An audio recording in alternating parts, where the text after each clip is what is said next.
Aujourd'hui, on se retrouve pour une nouvelle vidéo. C'est le résumé de la série Un amour désespéré dans l'épisode 134. Pour tous ceux qui en ont marre d'attendre, nous allons vous spoiler les épisodes sur cette chaîne. Et les résumés vont aussi vous aider à mieux comprendre la série. Mais, tout avant de commencer, je vous demande de liker et de vous abonner. N'oubliez surtout pas d'activer la cloche de notification. Je vous conseille aussi de rester jusqu'à la fin de cette vidéo pour ne manquer aucune de mes explications. C'est parti. Plus tard, Ghazala est allée voir Alec en prison. De plus, elle était arrivée avec des petits gâteaux pour lui. Il pense que c'était parce que Ghazala avait réussi à payer sa caution. Alors, il se sert tout de suite de ces délicieux gâteaux. Quand soudain, Ghazala lui dit c'était pour fêter le divorce de Naveli. En colère, Alec écrase les gâteaux de Ghazala. Il était choqué d'apprendre que Naveli avait signé les papiers de divorce. Étant très énervé, Alec s'engage à empêcher Naveli de se remarier. Et ça, même étant derrière les barreaux, Alec avait vraiment la rage de se faire larguer par Naveli de cette façon. Plus tard dans la nuit, Shahad va dans la chambre de Doua pour lui donner à manger. Et elle était vraiment très inquiète, parce que Neil n'était toujours pas rentré à la maison, et personne ne sait aussi de quoi il était en train de parler avec le futur mari de Naveli. Arrivé dans la chambre de Doua, cette dernière refuse de manger la nourriture de sa mère. Malgré les mots de Shahad, il n'avait aucun effet sur Doua. En colère, Doua laisse sa mère dans la chambre. De plus, elle était allée voir plutôt Alaknanda pour la demander de lui faire à manger au lieu de manger les repas de Shahad. Quelques secondes après, Shahad entend une fuite d'eau dans la salle de bain. Alors, elle dépose la nourriture sur le lit pour aller voir. Sachant que l'humidité va rendre Doua très malade, Shahad décide de faire quelque chose pour empêcher l'eau de se propager. Pour autant, l'eau était vraiment très chaude. Coincée avec les tuyaux, Shahad crie pour demander l'aide de quelqu'un d'autre. À l'arrivée de Godambari, Shahad demande à cette dernière d'aller fermer la vanne. Mais, c'était hors de question pour Godambari de faire ça pour Shahad. Alors, elle fait semblant d'avoir mal aux pieds pour éviter d'aider Shahad. Après un bon moment, Doua arrive et trouve sa mère dans la douche. En questionnant Shahad, cette dernière refuse à son tour de causer avec sa fille puisqu'elle l'avait humiliée. En colère, Doua décide tout simplement d'aller dormir et laisser sa mère dans son galère. Mais, elle n'avait aucune idée que c'était pour son bien. À l'arrivée de Neil, ce dernier n'arrive pas à voir Shahad dans la maison. De plus, il voit encore la nourriture qu'elle avait apportée à Doua sur le lit. En entendant la fuite d'eau, Neil part vérifier dans la douche. Le plus choquant pour Neil, c'est qu'il finit par trouver Shahad complètement trempé. Voyant la présence de son mari, Shahad demande à Neil d'aller fermer le robinet pour empêcher l'eau de se propager davantage. Quelques minutes après, Neil prend sa femme dans ses bras et l'emmène avec lui. Puisque Shahad était mouillé, il demande à Neil de l'emmener ailleurs au lieu du lit de Doua. En apprenant que c'était pour Doua Shahad avait fait tout ça, Neil décide d'aller la réveiller pour la lui dire. Et ça, juste pour empêcher Doua de croire que Shahad est une mauvaise mère. Malgré tout, Shahad empêche Neil de le faire. De plus, elle ne voulait pas que sa fille sache qu'elle était en train de se vanter rien que pour ça. Et si Neil continue à prendre la défense de Shahad, cette dernière pense que Doua va aussi se détacher de lui. Alors, elle décide de ne pas prendre le risque. Quelques minutes après, Shahad commence à tousser elle. Pour éviter d'attraper une fièvre, Neil aide sa femme à sécher ses cheveux. En voulant enlever les habits aussi, Shahad était un peu timide. Alors, elle demande à Neil d'aller dormir dans la chambre avec Doua puisque Shlok n'était pas là. J'ai l'impression que Shahad oublie qu'elle est une femme mariée. Avant de partir, Neil demande à sa femme que va-t-il faire dans la nuit s'il a envie d'elle. Embêté, Shahad dit tout simplement à Neil de fermer ses yeux et aussi méditer. Pour éviter de céder au petit charme de Neil, Shahad le met tout de suite dehors dans la chambre pour aller rejoindre sa fille. Après tout ça, Shahad applique du pommade sur sa main pour éviter d'avoir des cicatrices. Et ça, à cause du brûlure qu'elle avait eu dans la douche. Le lendemain matin, Shahad se lève de très tôt pour aller voir Neil. De plus, Elle voulait laisser Doua entièrement sur sa responsabilité puisqu'elle refuse de lui adresser la parole. Arrivé dans la chambre, Shahad finit par se rendre compte que Neil agit comme un enfant aussi. Parce que, il avait pris toute la couverture et laisse Doua agoniser dans le froid. Sans perdre de temps, Shahad attrape la couverture et la met aussi sur Doua. Et cette dernière se sentait déjà encore mieux. En sortant, Shahad réalise que Doua n'arrête pas de faire des cauchemars à cause d'elle. Et Doua était davantage traumatisée en se rappelant du jour que Shahad avait décidé de sauver son grand frère avant elle.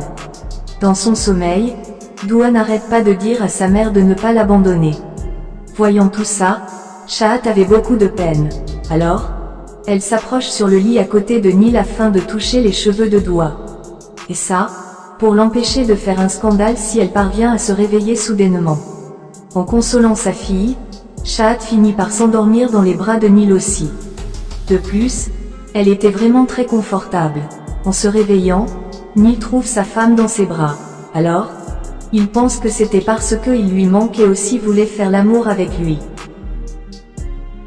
Alors, Neil prend sa femme et la serre très très fort dans ses bras.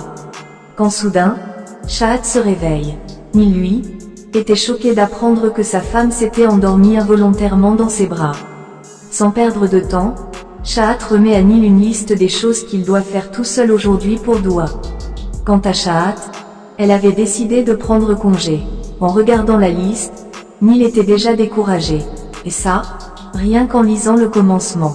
Arrivé en bas, Neil commence à préparer le petit déjeuner. En dépit de tout, il était vraiment très embarrassé de le faire à la place de Shahad. Sachant que Doua ne va pas manger si c'est elle qui le prépare, Shahad décide de rester à l'écart pendant un moment. Quand soudain, Doua arrive et demande à sa mère de lui tresser les cheveux. De plus, c'est elle qui avait l'habitude de le faire. En se rappelant que Doua l'avait dit qu'elle n'est pas sa mère, Shahad refuse de tresser ses cheveux. Le pire, c'est que Shahad dit à sa fille qu'elle est désormais Dr Shahad pour elle. Pas sa mère. Alors, Shahad dit à Doua de demander plutôt l'aide de son père pour faire sa tresse. Sans se rebeller, Doua accepte les conditions de sa mère. Alors, elle finit par demander à son père son aide. Avec l'approbation de Shahad, Neil accepte de le faire. Maintenant, ça va être beaucoup plus difficile pour Shahad de se réconcilier avec sa fille. Parce que, cette dernière ne l'appelle plus maman désormais. C'est Dr Shahad. Pour pouvoir faire la tresse de Doua, Neil la demande de monter dans la chambre afin de terminer avec son petit déjeuner. En montant, Doua trouve que sa mère avait le dos tourné. Et elle avait aussi barré la route des escaliers. Alors, Doua demande gentiment à Dr Shahad de lui débarrer la route afin de monter dans sa chambre. Après le départ de Doua, Shahad s'effondre en larmes sur le sol.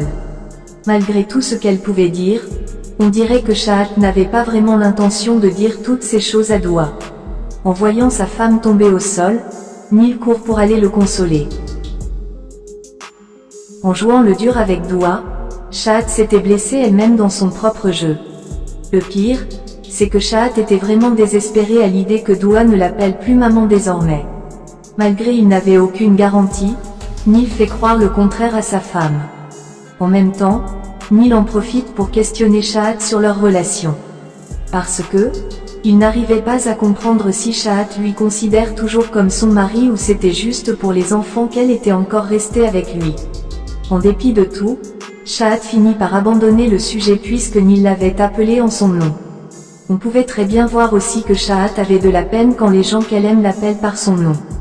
C'est quoi cette sorcellerie? Bref, tout de suite après, Shahad demande à Neil d'aller apporter le petit déjeuner à Doua et aussi tresser ses cheveux. Arrivé sur la cour, Neil se met tout de suite au travail. Et ça, pendant que Doua mange son petit déjeuner. Pour autant, Neil n'arrivait pas à faire la tresse de Doua. Le pire, c'est qu'il fait croire à cette dernière que c'était parce qu'elle était plus belle comme ça. Mais, c'était hors de question pour Doua de se ressembler avec la belle-mère de Blanche-Neige avec la coiffure que son père lui avait fait. De plus, Doua voulait absolument la tresse de Blanche-Neige. Arrivée, Shahad remarque Neil en train de galérer. Alors, elle lui fait signe à distance afin de faire correctement la tresse que Doua l'avait demandé. Et ça, en utilisant ses cheveux à elle. malgré la démonstration de Shahat, Nil a quand même merdé sur ce coup-là. Le pire, c'est qu'on dirait qu'il était en train d'arracher la tête de Doua. Quant à cette dernière, elle tient vraiment à ses cheveux puisqu'elle pense que c'est ça qui fait une fille. Malgré tout, je ne peux pas lui donner totalement tort. Voyant que son père galère avec la tresse, Doua lui demande de lui faire une queue de cheval. Après l'avoir fait, Doua commence à critiquer son père, parce que, elle pense que c'était plutôt un cocotier qui a plié à cause d'un vent violent. À ce qu'elle voit, ce n'est pas une queue de cheval. Puisque son père la trouve jolie, Doua décide de la garder pour dire que c'était sa marque de fabrique. Pendant le départ de Doua, Nil la demande de terminer son assiette. Quant à Shahat, elle commence à féliciter son mari pour ses efforts avec sa fille. Mais, on avait l'impression que Nil était en train de passer un calvaire. De plus, il trouve que la tâche de mère est vraiment une chose très difficile, qu'il finit aussi par respecter, parce que, c'était presque impossible pour un homme de faire toutes ces choses tous les jours. Et ça, sans se plaindre. Arrivé de l'autre côté, Doua commence à se vanter devant Alaknanda et Naveli. Parce que, son père l'avait fait une belle coiffure. Malgré c'était de travers, Alaknanda en profite pour féliciter Doua. Quant à Naveli, elle décide plutôt de l'arranger pour elle au lieu de lui mentir. Voyant tout ça, Godambari n'arrive pas à les supporter. De plus, c'était comme si tout le monde de cette famille était son ennemi. Pendant que Naveli s'apprête à ranger la queue de cheval de Doua, Nil arrive et la demande d'aller plutôt se préparer. Parce que, la famille de son futur mari va bientôt lui rendre visite. À la grande déception de Godambari. Malgré tout ça, Nil en profite pour tacler ce démon puisqu'elle n'approuve pas le mariage de Naveli avec un autre homme. À la seconde qui suit, Nil demande à sa femme d'aider Naveli à se préparer. Tout en souriant, Shahat accepte volontiers d'aider sa sœur pour ce grand jour. Après qu'être préparée, Naveli tente à nouveau d'appeler Bopu au téléphone. Mais, ce dernier semble bloquer les appels de Naveli. Alors là, Naveli ne pouvait pas s'empêcher d'être inquiète. Le pire, c'est qu'elle savait pertinemment aussi que Bopu partage ses sentiments. À l'arrivée de Shahat, cette dernière trouve que Naveli n'était pas du tout contente pour aller rencontrer son nouveau mari pour la première fois.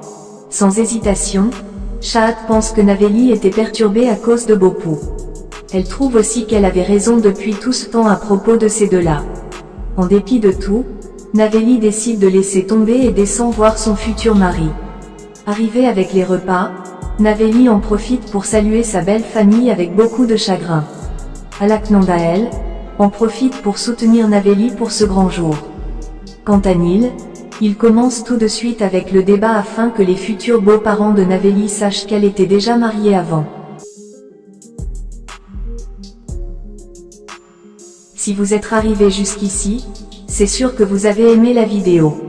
Mais, qu'attendez-vous pour cliquer sur le bouton de partage? Par la grâce du ciel, je veux que chacun d'entre vous partage au minimum 10 fois sur Facebook et WhatsApp, y compris sur d'autres plateformes, et c'est la meilleure façon pour vous de me soutenir. Merci déjà pour votre soutien puisque vous allez partager. C'est la fin du résumé de l'épisode 134, n'oubliez surtout pas aussi de liker et de vous abonner. À la prochaine pour une nouvelle vidéo, je vous aime beaucoup.